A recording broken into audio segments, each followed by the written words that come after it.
반갑습니다. 제가 방금 소개해 주신 것처럼 저는 CS 강사로 좀 오랫동안 활동을 했었고요. 오늘은 여러분들과 함께 MBTI라는 저희 성격 유형 검사를 활용해서 나와 또 상대방의 성격 유형을 좀 이해하고 소통을 잘 할 수 있는 방법에 대해서 조금 한번 살펴보도록 하겠습니다.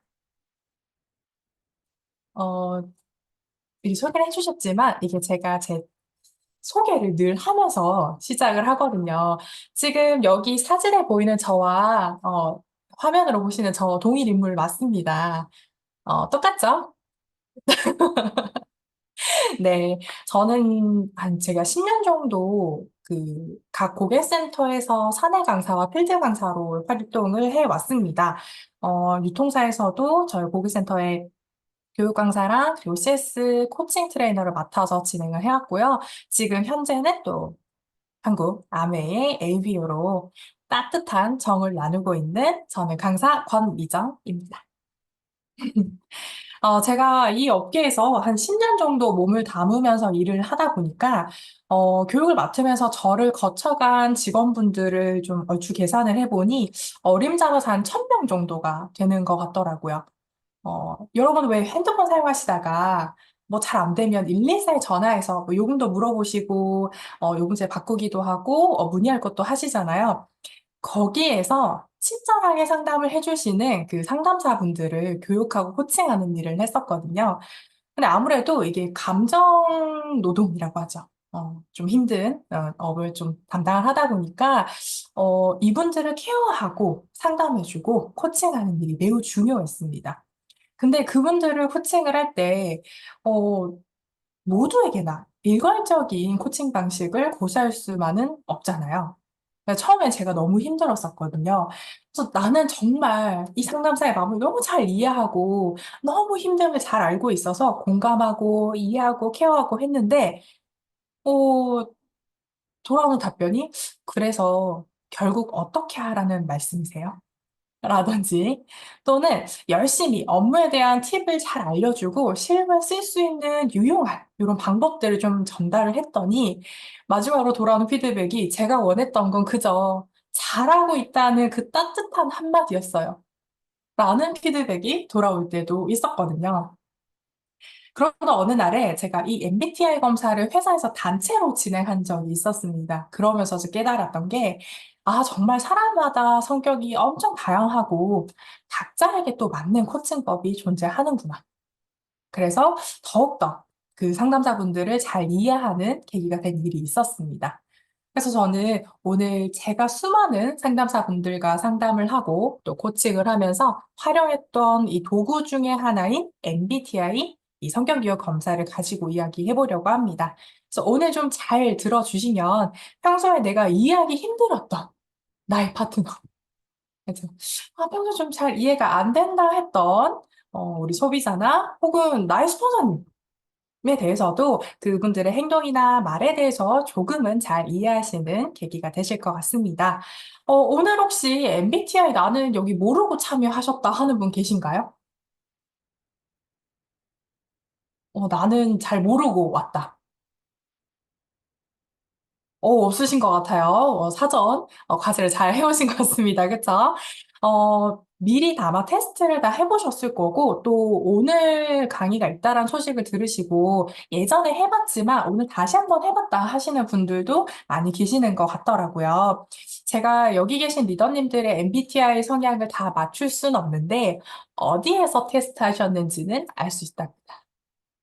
대부분 한국 사람들은 여기 그쵸? 16 personality 이 사이트를 통해서 검사를 하시는 것 같더라고요. 다들 여기서 검사하신 거 맞나요? 대부분 여기서 하시는 것 같아요. 그쵸?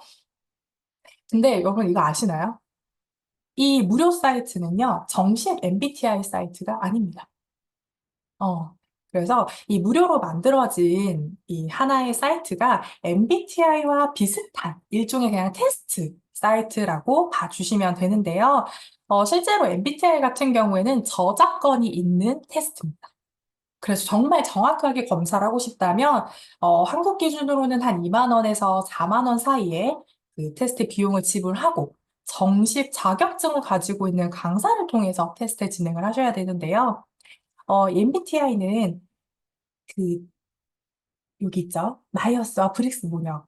이 두 모녀가 정신분석학자인 카를 융의 심리 유형론을 토대로 해서 만들어낸 성격 유형 지표입니다. 그래서 이 MBTI 검사는 결과적으로 개인의 성격 특성, 그리고 또 다른 사람과의 차이를 좀 이해하도록 만든 지표라고 생각하시면 되는데요. 그래서 네 가지의 척도에 근거해서 개인의 타고난 심리 성향을 16가지 성격 유형으로 분류하고 있습니다. 그래서 왜 E인 분들도 계시고 I로 시작하는 분도 계실 거고요. 끝에 마지막 네 번째 알파벳이 뭐 P일 수도 있고 J일 수도 있고.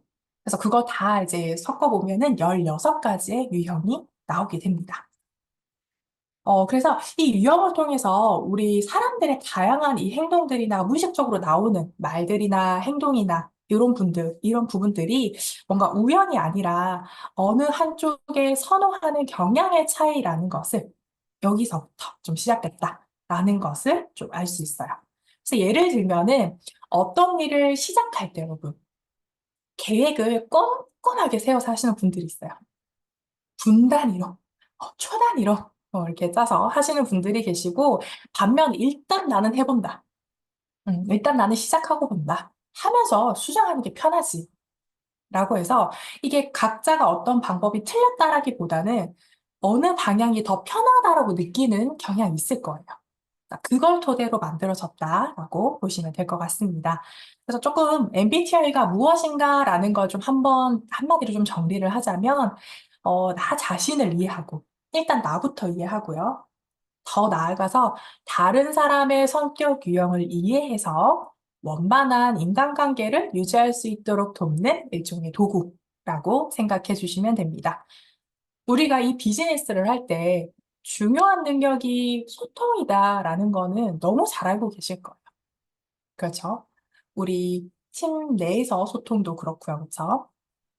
그래서 이 검사 결과를 통해서 어떤 유형이 더 좋다, 어떤 유형이 뭔가 더 사업이 적합하다, 이런 걸 판단하는 게 아니라 원만한 인간관계, 원만한 우리 팀의 소통을 위한 하나의 도구로 생각하시면 감사하겠습니다. 자, 그러면 이제 본격적으로 그 네 가지 척도를 나눈다 했잖아요. 그럼 어떤 부분이 있을까 한번 살펴보도록 하겠습니다. 이렇게 나오는 것처럼 화살표가 양쪽으로 나 있죠. 한마디로 두 가지 중에 조금 서로 반대되는 선호 경향 중에 어느 쪽을 주로 사용하는가, 어느 쪽이 좀 더 나에게 더 편한가, 를 알아보는 거라고 생각하시면 되겠습니다. 그래서 MBTI 다 알아보셨다고 하셨는데 혹시 지금 참여 혹시 제 눈에 오늘도 아리따우신 저희 서근영 리더님 혹시 MBTI 유형이 무엇인지 여쭤볼 수 있을까요? 내가 지금 노트북이 안 돼갖고 휴대폰으로 하는데 좀 잘 안 보여가지고요. 아, 그러세요. 혹시 네, MBTI 테스트 해보셨어요? 네, 아, 혹시 어떤 유형 나온지 기억하세요? 네. 저는 조금 한지는 오래되긴 했는데요. 네. 약간 S형? 어, S로 네. 아, 그렇군요. 저희 민지 리더님과 또 비슷하신 것 같네요. 아, 인터뷰 감사합니다. 저는 서근영 리더님과 반대되는 또 직관형 N으로 시작하거든요.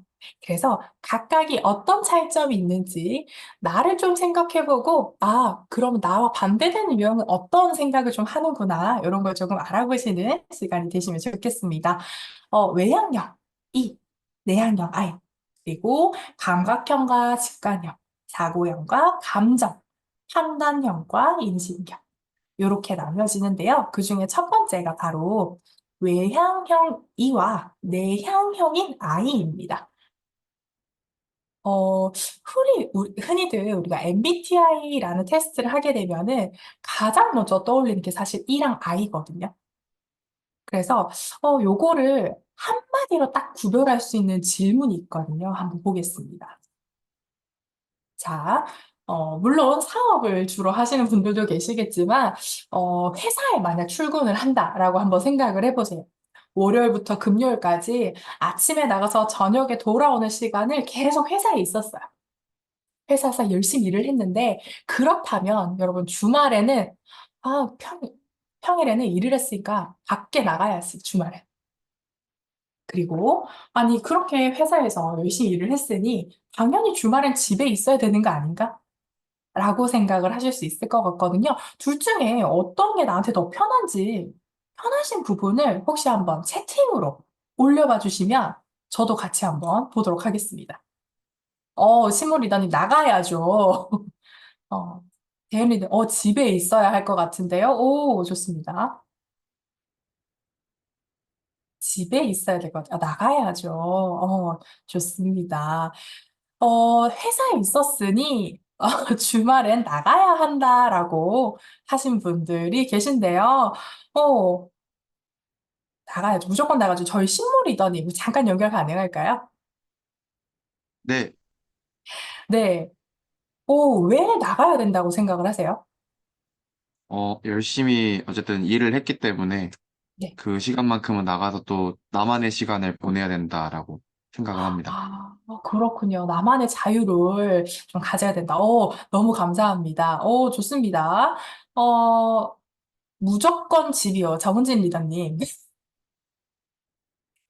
어, 연결 가능하세요?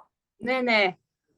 네, 무조건 집에 있어야 된다고 하는데, 왜 무조건이라는 단어가 붙은 건가요? 일단 회사를 가려면은 밖에 나가야 되기 때문에 에너지를 이미 다 썼기 때문에 집에 있어야 됩니다. 집에 있어야 된다. 그럴 수 있겠네요. 그쵸? 어, 지금 서로 상반된 대답을 해주셨던 것 같아요. 그쵸? 맞습니다. 근데 저도요, 사실, 회사에 있었으니까 주말엔 좀 나가야 돼.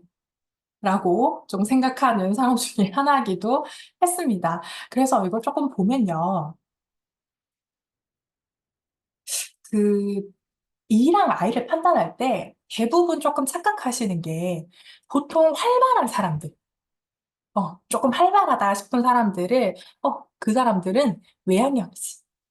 라고 생각을 하고, 또 반대로 이제 좀 차분하고, 말수가 좀 없으신 분들은 내향형이지. 라고 판단을 그냥 딱 하시는 분들이 계시거든요. 사실 이게 어느 정도 맞는 말일 수도 있긴 하지만 MBTI 검사에서는 조금 다른 접근 방식을 가지고 있습니다. 여기도 있는 것처럼 에너지의 방향이 어느 쪽으로 가는가 이거든요. 무조건 나가야 돼요. 맞아요. 저도 무조건 나가야 돼요. 집에 있으면 몸이 아파요. 어느 쪽에 에너지의 방향이 이제 쏠려 있냐, 이걸 좀 보셔야 되는데, 아이고, 음.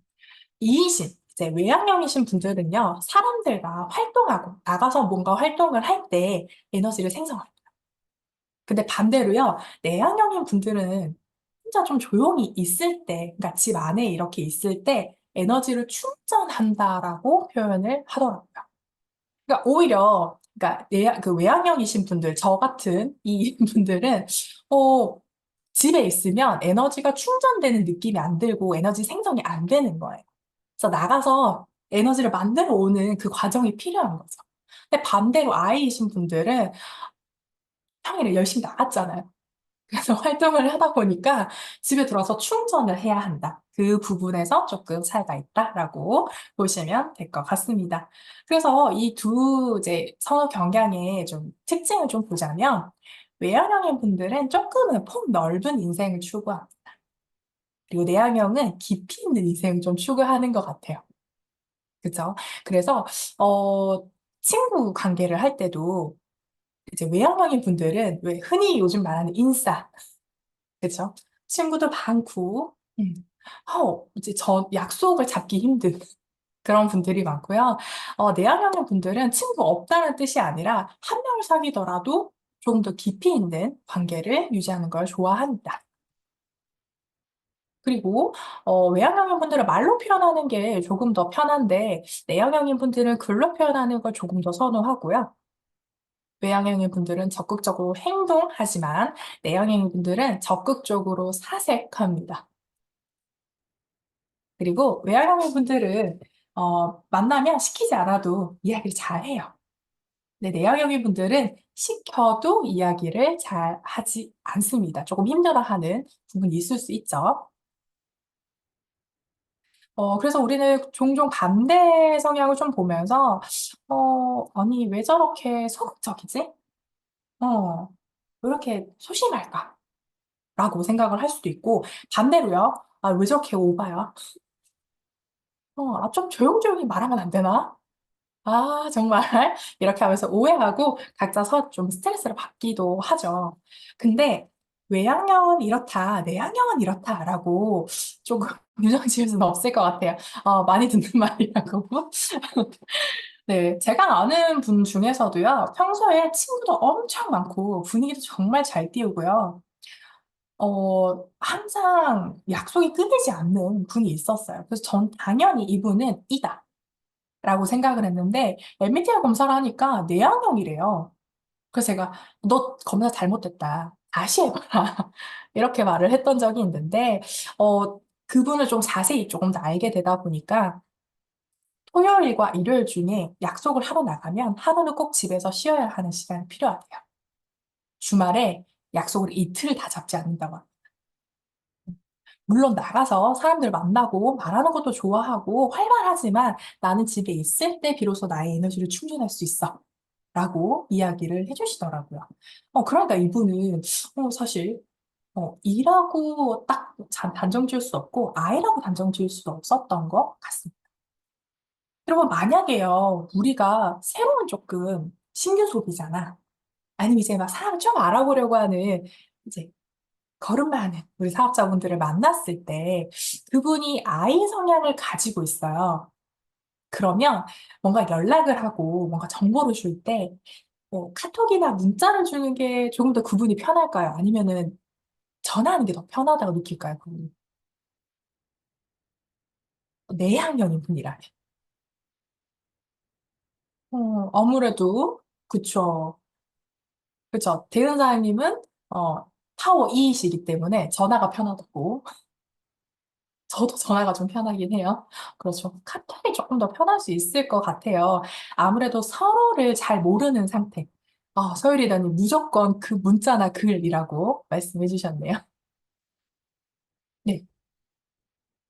그래서 뭔가 아이인 분들한테는 물론 전화가 필요할 수도 있기 때문에 시간 통화가 가능한지 글자로 물어보고 괜찮다 한다면 전화 연결을 하는 게 그분들이 조금 더 편할 수 있다라는 거. 그리고 외향형인 분들은 전화 통화, 갑작스러운 이렇게 만남이라든지 이런 것도 조금 괜찮다라고 볼 수 있을 것 같아요. 자, 그리고 상영 리더님과 저와 갈렸던, 그쵸? S와 N형이 있는데요. 이거는 딱 한마디로 정의 내릴 수 있더라고요, 여러분. 지금 제가 화면에 띄워드린 사진이 있습니다. 그쵸? 이 사진을 보고 떠오르는 단어나 느낌 채팅창으로 한번 올려봐 주시겠어요? 아니면 지금 당장 쓰기 어려우시다면 곰곰이 한번 생각해 보세요. 내가 무슨 단어나 어떤 느낌을 지금 떠올리고 있는지. 빨갛고 광이 난다. 붉은 사과. 좋습니다. 아, 여름이 줄까? 좋아요. 빨강. 너무 빨개서 모형사과 같다라는 의견도 주셨네요. 단단하고 아삭해 보인다. 좋습니다. 맛있겠다. 근데요, 맛있어 보이네요. 그쵸? 여기서 조금 갈리기는 하는데요. 자, 답변을 S형이신 분, 지원님께서 열정이라고 올려주셨네요. 아마 빨간색, 붉은색을 보고 열정이라는 단어를 떠올리신 게 아닌가 조금 추측을 해봅니다. S이신 분들은요, 대부분 이런 생각을 많이 하세요. 이게 나누는 구별이 바로 인식 기능에 있는데요. 신선하네, 빨갛네, 맛있겠다. 그리고 아까 올려주신 것처럼, 사과네. 라고 생각을 떠올리신다고 하는데요. 그러다 보니까 좀 눈에 보이는 그 실사를 표현하는 것을 편하게 생각을 합니다. 근데 저는 직관형인 N형으로 나오거든요. 저는 이걸 떠올렸어요. 백설공주. 그리고 지금 삼성 핸드폰 말고 애플, 그래서 아이폰이 떠오르기도 하고요. 그리고 중력, 왜 중력인지 아세요, 여러분? 사과가 톡 떨어졌던, 그래서 뉴턴, 이렇게 떠올립니다. 아까 말씀해주신 것처럼 열정을 이제 올려주신 리더님처럼 이 이미지를 봤을 때 뭔가 추상적이고 연관적인 그런 표현을 조금 더 떠올린다고 하십니다. 그래서 감각형은 뭔가 오감에 의한 사실이나 사건, 이런 걸 조금 더 잘 인식을 하시고요. 직관형은 사실이나 사건 뒤에 따라오는 의미나 관계, 이런 걸 조금 더 잘 인식한다는 차이점이 있습니다. 그래서 이 두 경향의 차이를 조금 보면요. 감각형의 분들은 현실을 그대로 봐요. 지금 어떤지. 근데 직관형의 분들은 미래 가능성을 조금 더 주의 깊게 봅니다. 그리고 감각형은 일관성과 일상성이 좀 더 편하다라고 생각하고요. 직관형은 다양한 변화에 대해서도 크게 네, 부담감이 없다라고 합니다. 그리고 감각형은 사실적, 구체적인 사건 묘사를 하고요. 직관형은 암시적, 비유적 사건 묘사를 합니다. 그래서 저랑 배은 사장님이랑 어디 갔다 왔던 얘기를, 이제 여행 갔다 온 얘기를 하게 되면은, 어, 저희 대은사님 같은 경우에는 거기 어느 가게에 뭐가 맛있었지 라고 얘기를 하고 저는 그때 봤던 노을이 바람이 온도가 이런 배경을 좀 설명을 하게 되는 거죠. 그래서 감각형의 분들은 나무를 지금 현재 당장 주어진 것을 조금 더 집중을 하고 직관형의 분들은 조금 넓게 숲을 보려 하는 경향이 있다라고 볼 수가 있습니다. 하나 더 보면요. 질문이 조금 재밌는데요. 휴지는 짹짹, 감자는 야옹. 이 문장이 시험에 나오니까 외워라고 한다면 어떻게 반응하실 것 같나요? 휴지는 짹짹, 감자는 야옹. 이거 시험에 나오니까 무조건 외워. 그런갑다. 외워야지. 시험에 나온다니까, 그쵸? 시험 점수를 잘 받으려면. 점수 더 받아야 되니까 야무지게 외워야지. 그렇죠. 선생님 저거 진짜 맞아요? 이상해요. 맞아요. 저도 수정 선생님처럼 저렇게 대답을 하거든요. 왜? 이해가 안 되는 거예요. 휴지랑 감자는 반려동물의 이름인가? 저렇게 의미를 부여해주는 부분이 있습니다. 그렇죠? 대부분 에세이신 분들은 현실적으로 생각한다 했잖아요. 그래서 이상하긴 해요. 이상한 건 알아. 근데 시험에 나오니까 외워야지. 근데 이제 직관형의 분들은 개연성이 중요합니다. 왜? 도대체 왜 이게 그렇게 짹짹을 하는 걸까? 라는 거. 글자 자체로 외우는 게 아니라 그 전체적인 뭔가 상황을 이해해야 하거든요. 그래서 우리가 열심히 이거 좀 사업하는 쪽으로 좀 당겨와 보면 사업 전달하다 보면 초기 사업자분들이 좀 크게 두 가지 분류로 나뉘는 것 같아요. 사업 이제 뭐 저희 저 STP 막에 전달하면은 그러면 어떻게? 뭐부터 하면 돼? 라고 답이 오는 분들이 있고요. 이거 왜 꼭 해야 돼? 왜 해야 돼? 라고 묻는 분들이 있어요. 저는 그래서 처음에 아메이 사업을 받아들였을 때, 어, 왜 해야 될까? 내가 막 꿈에 있어서 미래를 생각해서 이런 부분에 조금 더 초점을 맞췄다면, 대은하는 같은 경우는 지금 당장에 이 사업을 했을 때 얼마의 수익이 들어올 수 있겠다. 라는 현실적인 부분을 조금 더 집중을 하는 것 같더라고요. 그래서, 이제 내가 전달하고자 하는, 파트너 혹은 신규 사업자분 같은 경우에 감각형이신 분들을 만났다면은 조금 더 how, what, 요것에 조금 더 집중을 해주시고, 직관형인 분들한테는 why, 하me를 조금 더 심도 깊게 전달하는 것이 조금 더 효과적인 전달이 될 수 있다라는 걸 알 수 있습니다. 다음 세 번째, T와 F인데요. 여기는 사고형과 감정형입니다. 이것도 대표적으로 나누는 질문이 있습니다, 여러분. 나 우울해서 화분 샀어. 라고 친구가 얘기합니다. 이럴 때 뭐라고 답변하시겠어요, 여러분? 나 우울해서 화분 샀어. 왜 우울해? 그쵸. 왜? 무슨 화분? 화분 어떤 거 샀는지 궁금하죠? 화분 왜 사? 어, 왜? 잘했어. 어, 화분을 사서 우울한 게 나아졌다고 하니 잘했다, 맞죠? 지금은 괜찮아? 맞아요. 그래서 T랑 F를 나눌 때 이 질문을 좀 많이 하는데요. 답변을 조금 보면은 똑같은 문장인데요. 집중하는 곳이 좀 다르죠. 감정형이신 F인 분들, 뒤에 있는 감정형인 분들은 우울하다라는 감정에 조금 더 공감을 합니다. 왜 우울할까가 더 궁금해요. 근데 T이신 이제 사고형인 분들은 화분을 샀다라는 그 사건에 집중을 합니다. 화분 자체에 집중을 하는 거예요. 그래서 무슨 화분을 샀을까? 음, 그죠? 얘가 화분을 사서 지금 물을 주고 있는 것일까? 그게 조금 더 궁금하고, 이제 감정형 분들은, 우울했다니. 얘가 왜 우울했을까? 그 부분이 조금 더 궁금한 거죠. 화분. 근데 왜 우울했는데? 맞아요. 이게 조금 연애를 할 때 이 말을 많이 했던 것 같아요.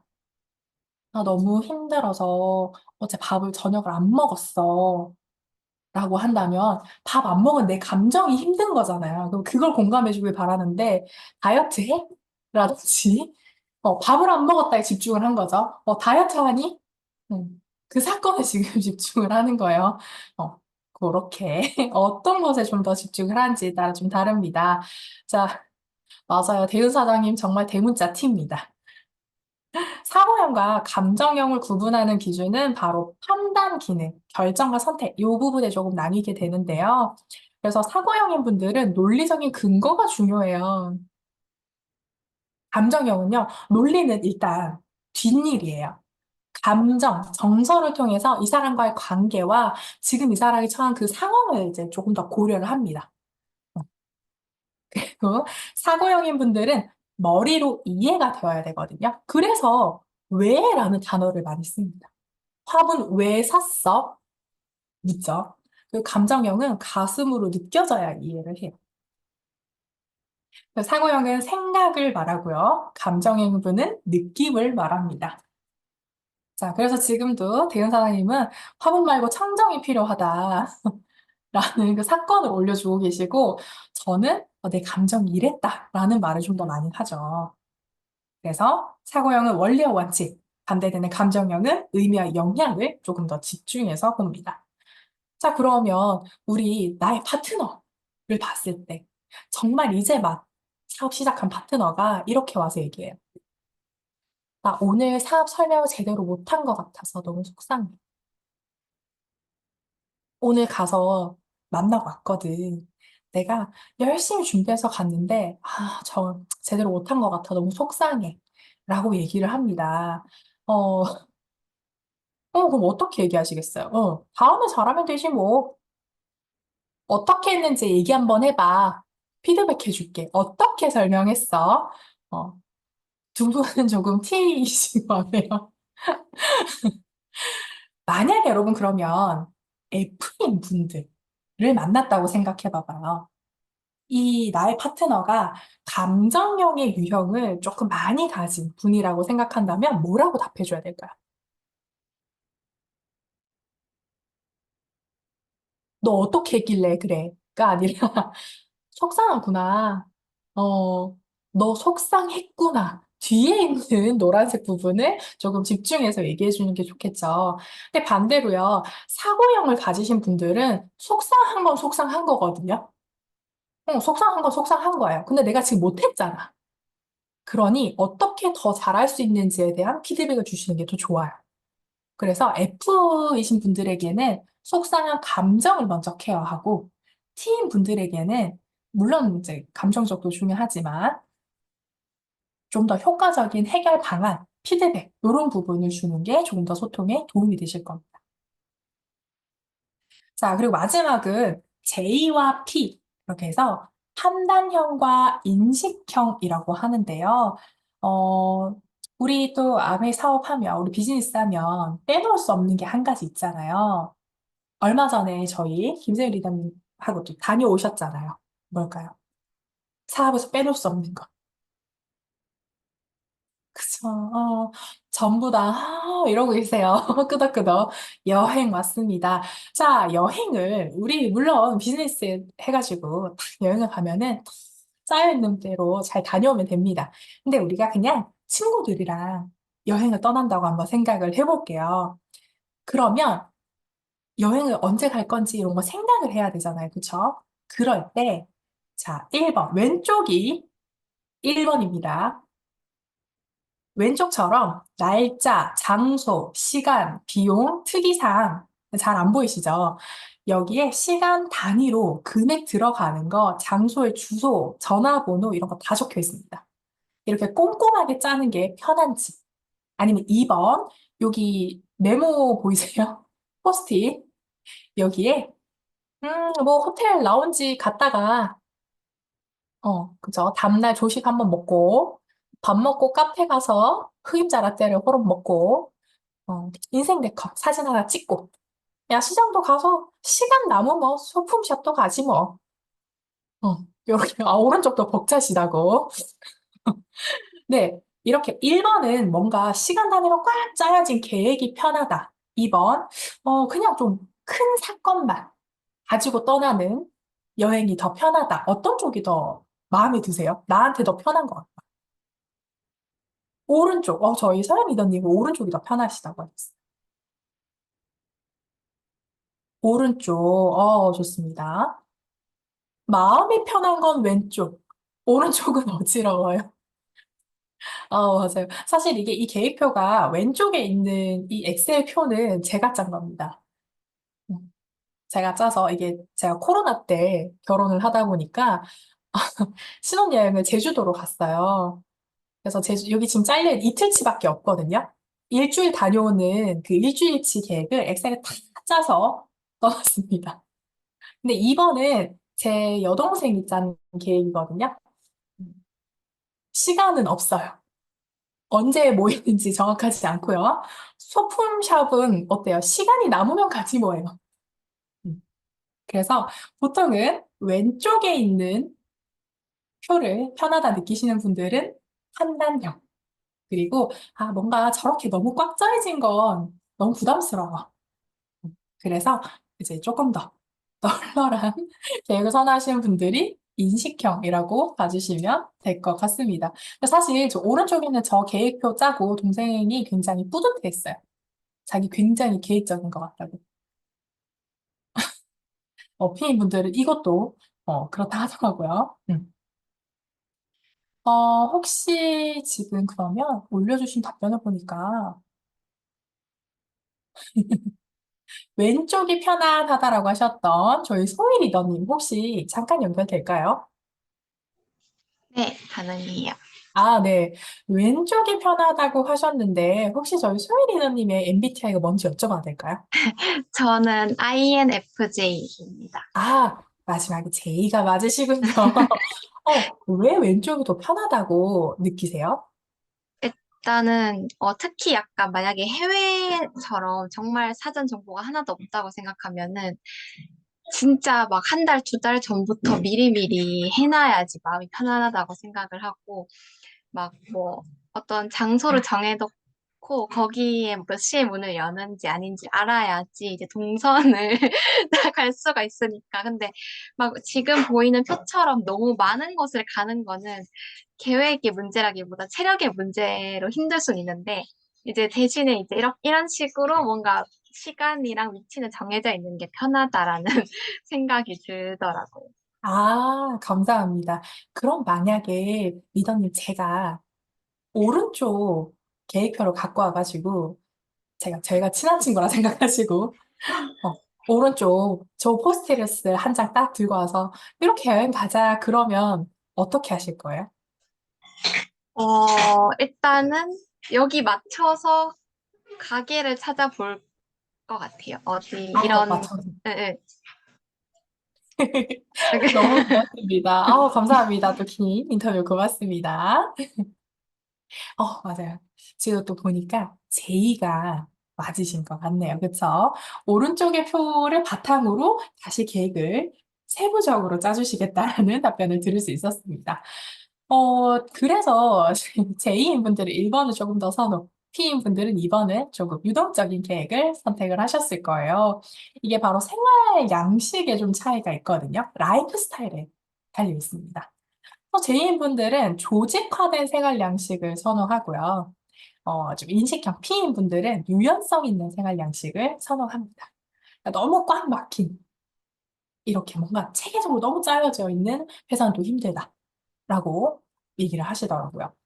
그리고 J인 분들은 좀 미리 준비해서 여유롭게 마무리하는 것을 좋아하고요. P인 분들은요, 마무리 안 하는 게 아닙니다. 결과는 똑같아요. 근데 마지막 순간에 집중해서 끝냅니다. 이 고도의 집중력이 있다는 거죠. 그리고 J인 분들은 분명한 목적 의식이 있고 P인 분들은 목적과 방향은 변화할 수 있다 생각합니다. 그래서 생각해 보세요. 우리가 비즈니스 할 때도 내가 목표한 바가 있어요. 근데 내가 목표한 것보다 조금 더 잘하고 있다면 거기서 그만둘 거 아니잖아, 그죠? 방향을 조금 더 틀어서 좀 더 다른 쪽으로 좀 더 조정을 해볼 수 있는 거 아니겠어요? 그리고 J인분들은 그래서 규칙적이라는 단어가 딱 떠오른다면 P인분들은 탄력적이다 라고 얘기를 할 수 있을 것 같습니다. 우리가 사업을 진행하다 보면은 빼놓을 수 없는 게 바로 회계연도가 다 목표 설정하는 거잖아요. 그렇죠? 어떤 분들은 계획을 짜는데 엄청 몰두하는 분이 계신가 하면은 계획은 잘 모르겠고요. 일단은 시작하고 본다라고 하는 분들도 있습니다.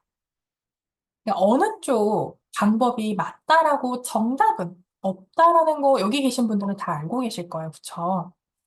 만약 계획을 열심히 짜다가 현실에 좀 부딪힌 파트너를 본다면 어떤 조언을 해주면 좋을까요?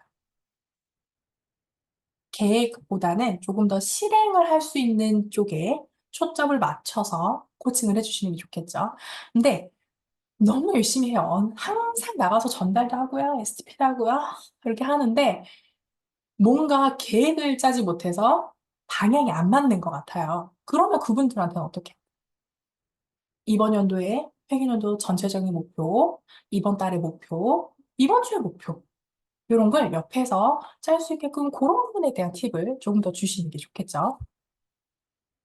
자, 이렇게 네 가지 유형을 봤습니다. 그쵸? 그래서 양쪽으로 나뉘어져 있는 선호하는 그 경향의 차이에 따라서 유형이 좀 결정된다라는 걸 알 수 있었는데, 어떻게 좀 그 이해가 되시는 시간이 되셨나요? 근데 또 여러분 살다 보면요. 왜 본인이 선천적으로 타고난 선호 경향대로만 살 수는 없잖아요. 그쵸? 그리고 오히려 선호하지 않는 반대 성향을 골고루 발전시키는 것이 나 개인적인 발전에도 더 도움이 된다라는 사실을 앞에 슬라이드를 보면서 떠올리셨을 겁니다. 네, 그러면 좀 정리하는 의미에서요. 가장 좋은, 가장 베스트 MBTI는 뭐라고 생각하세요, 여러분? 그럼 봐봐요. 사업가로서 적합한 MBTI가 있을까요? 인간관계가 원만한 MBTI는? 슈퍼리치가 가장 많은 MBTI는 정해져 있을까요, 여러분? 아닌 것 같죠?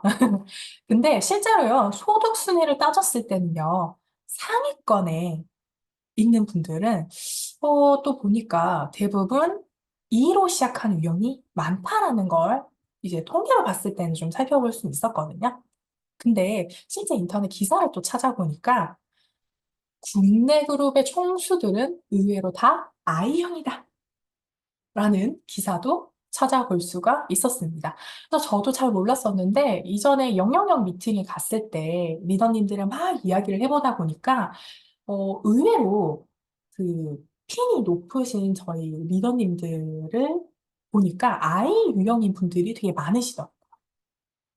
원래는 E였는데, 좀 시간이 지나면서 유행이 바뀌더라고요. 라고 하신 분들도 많으셨어요.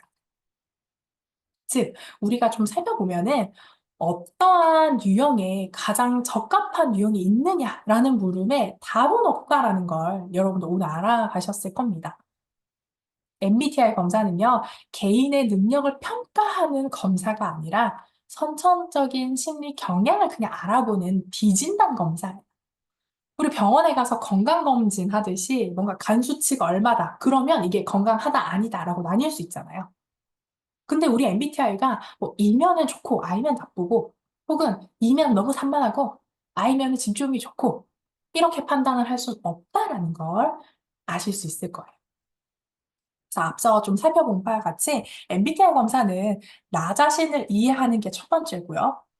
그래서 그걸 통해서 다른 사람의 성격 유형을 좀 이해를 하면서 원만한 인간관계, 우리 원만한 비즈니스 팀을 만들어가는데 중요한 도구라고 생각해 주시면 좋겠습니다. 근데 이 MBTI가 왜 그렇게 특히나 우리 좀 젊은 세대한테는 이거 정말 열풍이거든요. 왜 이렇게 열광을 할까? 또 더 나가보면은 왜 이렇게 나누고 싶어 할까요? E인지 I인지 J인지 P인지 이거 왜 나누고 싶어 할까요? 그쵸? 왜 그럴까? 잘 생각해보면 우리는 여자, 남자로 나누기도 하고요. 저 뭐 인문계, 뭐 전문계 이런 식으로 나누기도 하고 그쵸? 서로 공감하고 싶어서 공감대를 만들고 싶어서 그렇죠. 그것도 맞는 말입니다. 그쵸? 이게 인간은 사실 우리 본능적으로 좀 분류를 하고 싶어 해요. 상대를 잘 이해할 수 없을 때. 아, 걔는 남자라서 그렇잖아. 남자애라서 그렇잖아. 걔는 B형이라서 그렇잖아. 처럼 우리가 이해할 수 없는, 이해하지 못하는 것들을 정의하고 한마디로 이렇게 판단을 내리고 싶어 하거든요. 그 해답을 찾고 싶어요. 그러니까 인간은 좀 태어나서 크면서부터도 어쩔 수 없는 분류를 많이 겪게 되거든요. 생각해보면 우리 되게 어린 시절 좀 지나서 청소년기 들어갔을 때 고등학교 입학할 때부터 뭐로 나뉘어요? 문과, 이과, 더 나아가 뭐 예체능, 전문계, 그리고 또 열심히 그 공부해가지고 대학 가면 또 뭐 해야 돼요? 뭐 선택해야 돼요? 전공 선택해야 되죠. 그렇죠. 과 선택해야 되죠. 그러다 보니까 결국 종착점은 졸업하고 나면은 나 뭘 하는 사람이 되어야 돼. 이런 방향으로 좀 흘러가게 되더라고요. 어린 나이부터 뭔가 이런 분류를 겪으면서 직업에 대한 결정에 대한 좀 큰 부담감을 안고 살아가기도 하고, 그래서 어른이 되어서도, 쟤는 예체능에 나와서 그렇잖아. 쟤 공대 출신이라 그래. 라고 판단이 좀 쉽게 내려버리기도 하고, 그런 행위들로 인해서, 그렇죠. 뭐, 인종이나 종교 이런 구별도 있겠죠. 그런 행위들로 인해서 뭔가 사람들은 카타르시스까지 느끼는 그런 지경에까지 이르기도 하죠. 근데 제가 처음에 말씀드렸던 것처럼 MBTI 테스트를 2번 이상 해보신 분들은 똑같이 나오는 분들도 계시지만 다르게 나오는 분들도 계세요. 음, 혹시 그냥 좀 화면 제가 보고 있으니 어, 내 유형이 옛날엔 요거였는데 지금은 달라졌어요 하는 분 손 이렇게 한 번만 들어봐 주시겠어요? 야, 바뀐 적이 있다. 오, 꽤 되시는 것 같아요. 저도 바뀌었었거든요. 감사합니다. 실제로 이게 많이 바뀌게 된대요. 그게 왜냐하면은, 사람의 성격이라는 것이 지금 누구랑 함께 하느냐 영향을 되게 많이 받아요. 저 또한 그렇거든요. 아마 저희 민재 리더님이 아까 ESFP였던 것 같아요. 그쵸? 음, 맞아요. ESFP가 흔히 인터넷에서 말하는 게, 어, 외향형 중에 제일 최고봉 외향형이라고 얘기를 하거든요. 그 그룹을. 그러니까 이제 ESFP인 분들이 가득 있는 곳에 가면 저는 내향형이 돼요. 저는 외향형이라고 말을 못 하겠더라고요. 그 무리에 가면. 그리고 드림시티 저희 그 MZ 클럽 작년에 연말에 모여서 한번 했었거든요. MBTI. 저희 강사 모셔가지고 테스트하는 시간을 했었는데 그때 제가 하니까 이게 뭐 E랑 I랑 비율도 나뉜단 말이죠. 근데 제가 F 비율이 100%가 나왔어요.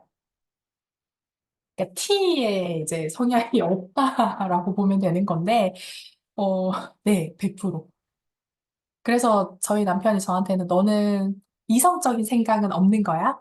라고 얘기하고, 저는 대은 사람한테, 음, 남편은 감정이 없는 거야?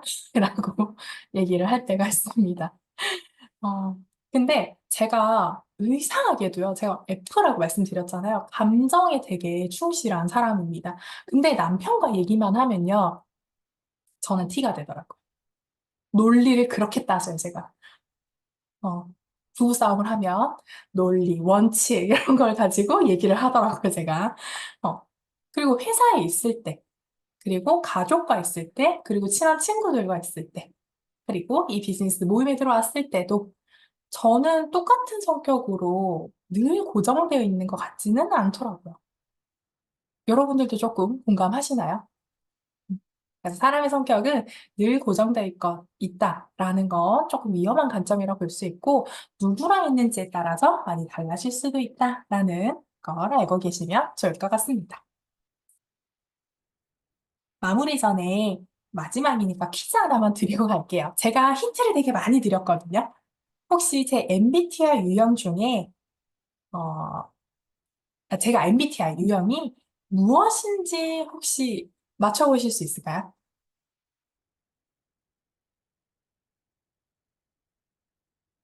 실mar이다니, 일제. ENFJ, 맞습니다.